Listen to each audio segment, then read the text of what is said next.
All right, guys, so here we are with our post-range roundup again on the Springfield Echelon and the abnormal port works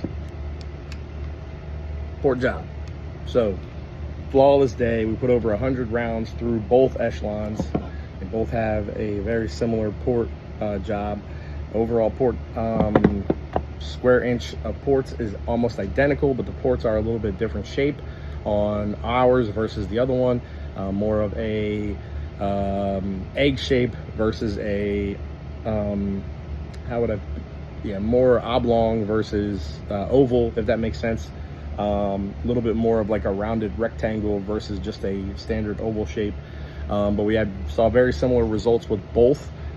We saw from the highest end with 115 grain, we saw 96 feet per second less with the ported versus the non-ported barrel. And then the 124 was actually the best, which was at a 48 feet per second difference. And then we saw an 81 foot per second difference on 147 federal defense ammunition. So very little difference in the overall velocity of the bullets in comparison with both guns. Very similar numbers in there. So just overall fantastic. These things are lasers. We're talking like 20 rounds through a 1.5 inch circle at 10 yards. And I know there are people out there that are a better shot than me that could probably achieve even better results. I was doing this standing with my hands out. I wasn't set on a bag. I wasn't doing any of that stuff like you sometimes see people trying to do when they're trying to maintain a perfect shot. And even with the non-ported barrel, we were able to achieve about a 2 to 3 inch grouping. So the Echelon itself is a laser beam of a pistol to begin with. And as long as you have a zeroed optic and or you're using, zeroed sights, it's going to be on target no matter what. But the difference in going from a 2 to 3 inch grouping down to that 1.5 inch grouping is literally as 50% plus benefit. And overall, it was just absolutely fantastic. We had zero issues, zero malfunctions, zero problems with either pistol today.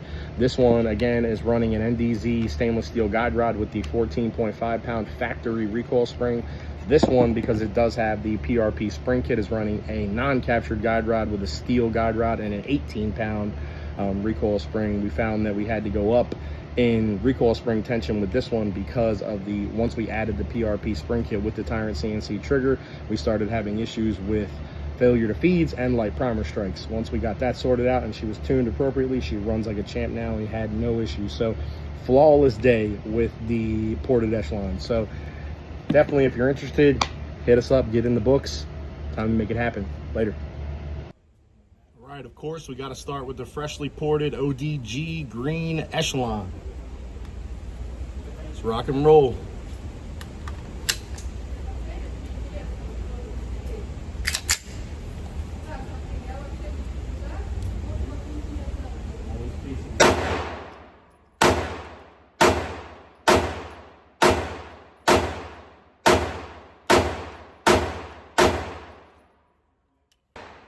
Now we're going to go directly up against the FDE ported Echelon.